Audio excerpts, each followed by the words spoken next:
നമസ്കാരം. പുതിയ വീഡിയോയിലേക്ക് സ്വാഗതം.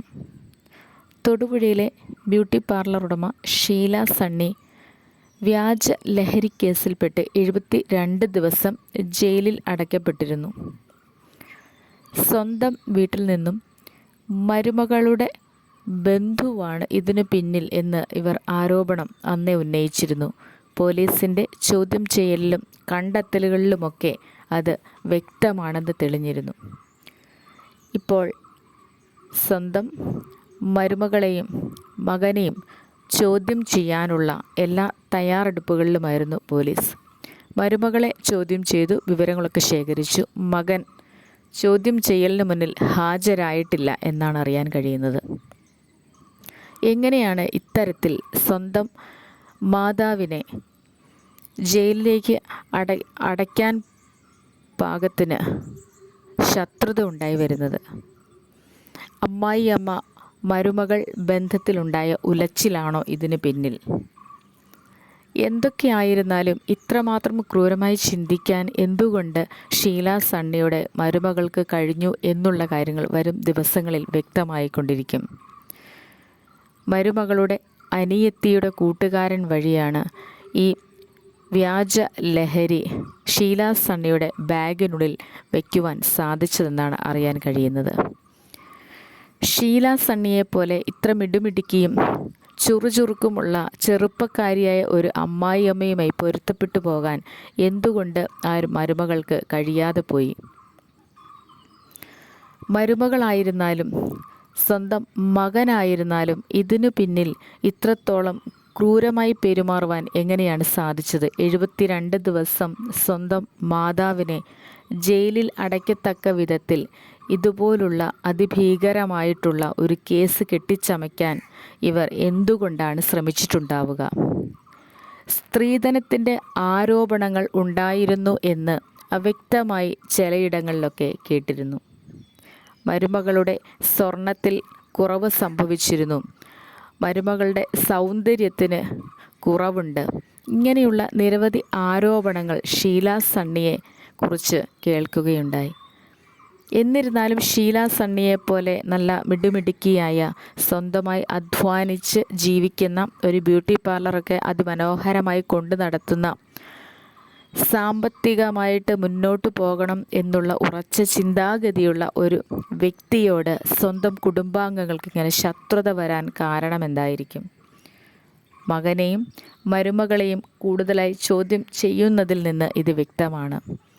ഇന്ന് ശത്രുക്കളായി മാറിക്കൊണ്ടിരിക്കുകയാണ് സ്വന്തം മകനും മരുമകളും. ഷീല സണ്ണിക്ക് അല്പം ആത്മവിശ്വാസം പകർന്ന് കേസിന് കൂടെ നിന്നത് സ്വന്തം ഭർത്താവും മകളും മകളുടെ ഭർത്താവും മാത്രമാണ്. ബന്ധുക്കളാൽ കൈവിട്ട്, അയൽ ഭവനങ്ങളിലെ ആളുകളാൽ കൈവിട്ട്, അറിയുന്ന ആളുകളാലൊക്കെ കൈവിട്ട് ഷീല സണ്ണി കുറച്ചുനാൾ വളരെയധികം വേദന അനുഭവിച്ചു. എങ്കിലും ജയിലിൽ നിന്നിറങ്ങിയതിന് ശേഷം മനുഷ്യത്വമുള്ള ഒരു പറ്റം ആളുകൾ ബ്യൂട്ടി പാർലർ ഇട്ടുകൊടുത്ത് ഷീല സണ്ണിയെ സഹായിക്കുകയുണ്ടായി. എങ്കിലും ചുറ്റുമുള്ള ആളുകളുടെ നിസ്സഹകരണം ഷീല സണ്ണിയെ വളരെയധികം വേദനിപ്പിച്ചു. അങ്ങനെ ഷീല സണ്ണി ഈ നാട്ടിൽ നിന്നും മാറി ചെന്നൈയിലേക്ക് താമസം മാറിയിരിക്കുകയാണ്. മകളുടെയും മരുമകൻ്റെയും ഭർത്താവിൻ്റെയും കൈത്താങ്ങില്ലായിരുന്നുവെങ്കിൽ താൻ ആത്മഹത്യ ചെയ്യേണ്ടി വരുമായിരുന്നു എന്ന് ഷീല സണ്ണി പറയുകയുണ്ടായി. പിന്നീട് കിട്ടിയൊരു ഊർജം വെച്ചുകൊണ്ട് ഇത് മുൻപോട്ട് പോകും, കേസുകൾ തെളിയിക്കും എന്നുള്ള ഒരു ഉറച്ച വിശ്വാസത്തിൽ ഷീല സണ്ണി നിൽക്കുകയുണ്ടായി. ഇപ്പോൾ മകനെയും മരുമകളെയും ചോദ്യം ചെയ്യുന്നതിൽ നിന്ന് കൂടുതൽ കാര്യങ്ങൾ വ്യക്തമായി കൊണ്ടുവരും. സ്വന്തം മക്കൾക്ക് മാതാപിതാക്കളോട് ഇത്തരത്തിൽ ശത്രുതകൾ ഉണ്ടാവുന്നത് എന്തുകൊണ്ടായിരിക്കാം?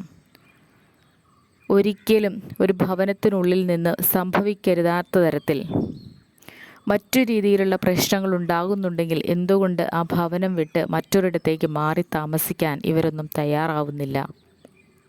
പ്രശ്നങ്ങൾ രൂക്ഷമായിക്കൊണ്ടിരിക്കാതെ തങ്ങൾക്ക് പറ്റുന്നില്ല എന്ന് തോന്നുന്ന ഇടങ്ങളിൽ നിന്ന് ഇറങ്ങി മറ്റ് സ്വസ്ഥമായിട്ടുള്ള ഇടങ്ങളിലേക്ക് ചേക്കേറുന്നതിന് പകരം ക്രൂരമായി ദ്രോഹിക്കുന്നതിന് ഇങ്ങനെയൊക്കെ കാരണങ്ങൾ കണ്ടെത്താമോ? കേസുകൾ കെട്ടിച്ചമയ്ക്കാൻ പാടുള്ളതാണോ? മക്കളും മാതാപിതാക്കളുമായി സന്തോഷത്തോടുകൂടി ഭൂമിയിൽ ജീവിക്കുകയല്ലേ ചെയ്യേണ്ടത്. ഷീല സണ്ണിയുടെ കേസ് തെളിയും വരെ ജനങ്ങളും ലോകരും കാത്തിരിക്കുകയാണ്. നാരായണദാസ് എന്ന മരുമകളുടെ അനിയത്തിയുടെ കൂട്ടുകാരനാണ് ഇതിന് പിന്നിൽ പ്രവർത്തിച്ചതെന്ന് ശക്തമായിട്ടുള്ള ആരോപണം ഷീല സണ്ണിയുടെ ഭാഗത്തു നിന്നുണ്ടാവുകയും പോലീസ് ചോദ്യം ചെയ്യൽ അത് ശരിയാണെന്ന് സ്ഥിരീകരിക്കുകയും ചെയ്തു. എങ്കിലും തക്കതായ ഒരു ശിക്ഷ നാരായണദാസിന് ലഭിക്കുകയുണ്ടായില്ല. തുടർന്നുള്ള അന്വേഷണങ്ങൾ മാത്രം നടക്കുന്നു, ശിക്ഷാ നടപടികളിലേക്ക് ഒന്നും പോകുന്നില്ല എന്ന് ഷീല സണ്ണിയുടെ ഭാഗത്തുനിന്നും ആരോപണങ്ങൾ കഴിഞ്ഞ ദിവസം ഉണ്ടായി. ഇപ്പോൾ കേസ് വളരെ വേഗത്തിലായിക്കൊണ്ടിരിക്കുകയാണ്. തുടർന്ന് ദിവസങ്ങളിൽ കൂടുതൽ വിവരങ്ങൾ നമുക്ക് ലഭ്യമായിരിക്കും.